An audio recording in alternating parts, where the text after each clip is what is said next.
তাহলে ভিউয়ার্স, আজ আমরা 2023 সালের Ray Martin English question bank class 7-এর সেকেন্ড সামেটিভ এভালুয়েশন টেস্ট থেকে মডেল অ্যাক্টিভিটি 12 তোমাদের যে স্কুলটা দেওয়া রয়েছে জলপাইগুড়ি জেলা স্কুল, তার সিন প্যাসেজ, আনসিন প্যাসেজ এবং গ্রামার পোর্শন ডিসকাস করবো। সো ভিউয়ার্স, তোমরা দেখো। ফার্স্ট অফ অল তোমাদের এখানে যে টেক্সট প্যাসেজ সিনটা দেওয়া রয়েছে প্রোজ, এটা J C Bose a beautiful mind থেকে নেওয়া হয়েছে। আশা করি তোমাদের টেক্সট প্যাসেজ প্রায় সকলের পড়া হয়ে গেছে। সো ভিডিওটিকে আর বড় না করে আমরা সরাসরি চলে আসছি প্রশ্নের উত্তরে। ওকে, তোমরা প্রশ্নের উত্তরগুলো একবার মিলিয়ে দেখে নাও। দেখো, একের এইতে কি বলছে, অ্যান্সার দ্য ফলোয়িং কোশ্চেন্স, অর্থাৎ নিম্নলিখিত প্রশ্নগুলির উত্তর দাও। ফার্স্ট কোশ্চেনটা দেখো, what was sending children to an English school regarded as back in those days, অর্থাৎ তখনকার দিনে শিশুদের ইংরেজি মাধ্যম স্কুলে পাঠানোটা কী ছিল। তাহলে অ্যান্সার কী লিখবো দেখো। তাহলে অ্যান্সারটা কী লিখবো দেখো, at that time sending children to an English school was A privilege status symbol, অর্থাৎ তখনকার দিনে শিশুদের ইংরেজি স্কুলে পাঠানোটা ছিল অভিজাত সমাজের অবস্থানের প্রতীক। ওকে, এরপরে টু এর কোশ্চেনটা দেখো। টু এতে কী বলেছে, what did Bose's mother do when he ব্রট his friends home from school, অর্থাৎ বোসের মা কী করতেন যখন বোস তার স্কুলের বন্ধুদের নিয়ে বাড়ি আসতেন। তাহলে অ্যান্সারটা কী লিখব, when he ব্রট his friends home from school, অর্থাৎ যখন তিনি তার স্কুলের বন্ধুদের বাড়ি নিয়ে আসতেন, হিজ মাদার ওয়েলকামড, তার মা স্বাগত জানাতেন, and fed all of them, এবং তাদের সকলকেই খাওয়াতেন উইদাউট ডিসক্রিমিনেশন, অর্থাৎ কোনো রকম ভেদাভেদ না করে। ওকে, এরপরে থ্রি এর কোশ্চেনটা দেখো। থ্রি এতে কি বলেছে, why did Bose refuse to accept his salary, অর্থাৎ কেন বোস তার বেতন গ্রহণ করতে অস্বীকার করেছিলেন। তাহলে অ্যান্সার কি লিখব, as a sign of protest he continued his teaching assignment for 3 years without accepting his salary. Okay, অর্থাৎ প্রতিবাদের স্বরূপ হিসেবে তিনি 3 বছর শিক্ষকতা চালিয়ে গিয়েছিলেন কোনো রকম বেতন না নিয়ে। এরপরে চলে আসবো আমরা দুইয়ের দাগে। দেখো, দুইয়ের দাগে কী বলেছে, fill in the chart with information from the text, অর্থাৎ ওপরের অনুচ্ছেদ থেকে সঠিক ইনফরমেশন নিয়ে নিচের চার্টটি ফিল আপ করো। দেখো, দেওয়া রয়েছে কি ইয়ার এবং ইভেন্ট, অর্থাৎ সাল এবং ঘটনা। ফার্স্ট কোশ্চেনটা দেখো, 1869 অর্থাৎ 1869 সালে কী হয়েছিল, বোস জয়েন্ট হেয়ার স্কুল।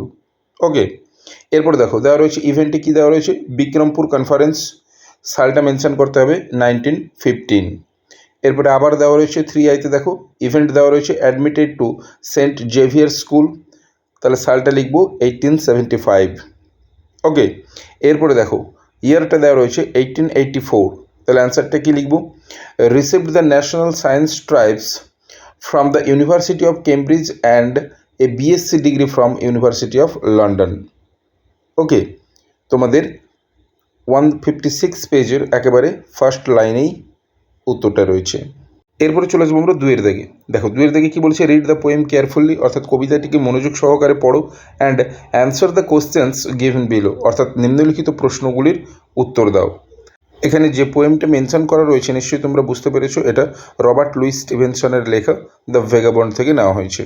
আশা করি তোমাদের সকলের দ্য ভেগাবন্ড কবিতাটা খুব ভালো করে পড়া হয়ে গেছে, তাই কবিতাটিকে আর ডিসকাস না করে আমরা সরাসরি চলে আসছি প্রশ্নের উত্তরে। দেখো, এর দাগে কী বলেছে, অ্যান্সার দ্য ফলোয়িং কোশ্চেন, অর্থাৎ নিম্নলিখিত প্রশ্নটির উত্তর দাও। ফার্স্ট কোশ্চেনটা, অর্থাৎ একটাই প্রশ্ন দেওয়া রয়েছে, কোশ্চেনটা দেখো, how does the frosty field look, অর্থাৎ ওই তুষারাচ্ছন্ন ভূমিভাগটিকে কেমন দেখাচ্ছিল। তাহলে অ্যান্সার কি লিখবো, frosty field looks as white as mill, অর্থাৎ ফ্রস্টি ফিল্ডটাকে ময়দার মতো সাদা বা শুভ্র দেখাচ্ছিল। ওকে, এরপরে চলে আসবো আমরা বিয়ের দাগে। দেখো, বিয়ের দাগে কী বলেছে, complete the sentences with information from the poem, অর্থাৎ উপরের কবিতা থেকে সঠিক তথ্য নিয়ে নিচের বাক্যগুলিকে পূরণ করো। ফার্স্ট কোশ্চেনটা দেখো কী বলেছে, the vagabond is a person who, অর্থাৎ ভেগাবন্ড ছিল সেই ব্যক্তি যে wants to lead his life, অর্থাৎ যে তার নিজের জীবনকে অতিবাহিত করতে চেয়েছিল in the lap of nature, অর্থাৎ প্রকৃতির কোলে। এরপরে টু এর কোশ্চেনটা দেখো, টু এতে কী বলেছে, দ্য ভেগাবন্ড ওয়ান্টস এ লাইফ, অর্থাৎ ওই ভবঘুরে একটি জীবন চেয়েছিল কীরকম, freedom and happiness in close contact of nature, অর্থাৎ প্রকৃতির সান্নিধ্যে সুখ এবং আনন্দ থাকবে, এই রকম জীবন সে চেয়েছিল। ওকে, এরপরে আমরা চলে আসবো তিনের দাগে রিডিং কম্প্রিহেনশন আনসেনে। এখানে একটা আনসেন প্যাসেজ দেওয়া রয়েছে, আমি আনসেন প্যাসেজটা পড়ছি, তোমরা ভালো করে শোনো, এরপরেই কিন্তু প্রশ্নের উত্তরগুলো ডিসকাস করবো, কেমন। দেখো, India capped off its best ever performance in Olympics with a haul of 7 medals including a gold, অর্থাৎ ভারত অলিম্পিকে তার সর্বকালের সেরা পারফর্মটি দিতে পেরেছে একটি স্বর্ণ পদক সহ 7টি মেডেল জয়লাভ করে। ওকে, এরপরে দেখো, it was a proud moment of India when javelin thrower Neeraj Chopra became the second Indian who win the individual gold in the Tokyo Olympics 2020। অর্থাৎ এটি ভারতের কাছে ছিল একটি গর্বের মুহূর্ত যখন নীরজ চোপড়া, যিনি দ্বিতীয় ভারতীয় যে টোকিও অলিম্পিক 2020-তে স্বতন্ত্র স্বর্ণপদক জয়লাভ করেছিলেন। ওকে, এরপরে দেখো, on the final day of Tokyo Olympics India finally had its first track and field gold medal winner as the javelin of the Haryana athletes took a dream flight of 87.58 metre. অর্থাৎ টোকিও অলিম্পিকের শেষ দিনে ভারত অবশেষে জ্যাভলিনে প্রথম track ও ফিল্ডে স্বর্ণপদক বিজয়ী হয়েছিল হরিয়ানার অ্যাথলিট নীরজ চোপড়ার স্বপ্নের উড়ানের উপর ভর করে, অর্থাৎ নীরজ চোপড়ার জ্যাভলিন থ্রোয়ের উপরে ভর করে, যেটা ছিল 87.58 মিটারের। Okay, Neeraj Chopra was born on December 24, 1997 at Khandra in Haryana. অর্থাৎ 1997 সালের 24শে ডিসেম্বর নীরজ চোপড়া হরিয়ানার খান্দ্রায় জন্মগ্রহণ করেন। As on August 2021 he is ranked second internationally by world athletics association.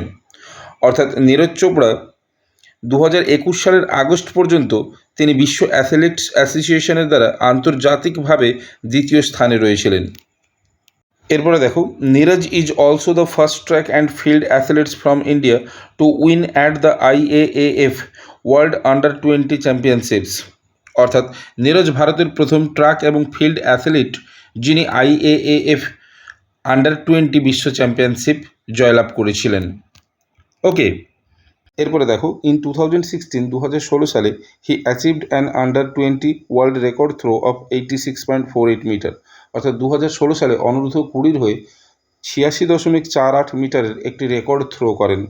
And became the first Indian athlete to set a world record, এবং একজন বিশ্ব record স্থাপনকারী প্রথম ভারতীয় ক্রীড়াবিদ হয়ে ওঠেন। ওকে, এরপর দেখো, Chopra participated in the 2018 Commonwealth games and the 2018 Asian Games, serving as the flag bearer in the latter and winning gold medals in both. অর্থাৎ চোপড়া 2018 কমনওয়েলথ গেমস এবং 2018 এশিয়ান গেমসে অংশগ্রহণ করেন এবং তিনি পরে পতাকা বহনকারী হিসেবে কাজ করেছিলেন এবং উভয় ক্ষেত্রেই স্বর্ণপদক জিতেছিলেন। In his debut at the 2020 Tokyo Olympics, Chopra won the gold medal on August 7, 2021 with a throw of 87.58 meter in his second attempt. অর্থাৎ 2020 সালে টোকিও অলিম্পিকে তার প্রথম অভিষেক হয়। সেখানে তিনি তার দ্বিতীয় প্রচেষ্টায় 87.58 মিটারের থ্রো করে স্বর্ণপদক জয়লাভ করেন। তারিখটা ছিল কত? 2021 সালের 7ই অগস্ট। ওকে, এরপরে দেখো, for his remarkable achievement, Chopra has been honored with several national awards. অর্থাৎ তাঁর এই অসামান্য দক্ষতার জন্য তিনি বহু জাতীয় পুরস্কারে পুরস্কৃত হয়েছিলেন। এরপরে দেখো, he received the Arjuna award in 2018। অর্থাৎ 2018 সালে তিনি অর্জুন পুরস্কার পান and Major Dhyan Chand Khel Ratna award in 2021, এবং 2021 সালে মেজর ধ্যানচাঁদ খেলরত্ন পুরস্কার পান, which is the highest honour, যেটা ছিল সর্বোচ্চ সম্মান ইন ইন্ডিয়ান স্পোর্টস, ভারতীয় ক্রীড়া জগতে। ওকে, সো ভিউয়ার্স, এই ছিল তোমাদের আনসিন প্যাসেজ। এবার এখান থেকে যে প্রশ্নগুলো দিয়েছি চলো ডিসকাস করে নেওয়া যাক। দেখো, 3-এর এতে প্রথম কি দিয়েছে? টিক দ্য কারেক্ট অল্টারনেটিভস, অর্থাৎ সঠিক বিকল্পটিতে টিক চিহ্ন মার। দেখো, ফার্স্ট কোশ্চেনটা কি আছে? The first track and field gold medal in 2020 Olympics came on the, অর্থাৎ 2020 সালের অলিম্পিকে প্রথম ট্র্যাক এবং ফিল্ডের গোল্ড মেডেলটা এসেছিল কখন? সঠিক অ্যান্সার হবে অপশান ডি, লাস্ট ডে, অর্থাৎ একেবারে শেষ দিন। ওকে, এরপরে 2-এর কোশ্চেনটা দেখো। 2 থেকে বলেছে the throw in the Tokyo Olympic games that bagged the gold medal was of, অর্থাৎ টোকিও অলিম্পিকে যে থ্রোটায় স্বর্ণপদক এসেছিল ভারতের ঝুলিতে, সেটা কত মিটারের থ্রো ছিল? Option C is the correct answer, 87.58 metre. এরপরে 3-এর কোশ্চেনটা দেখো।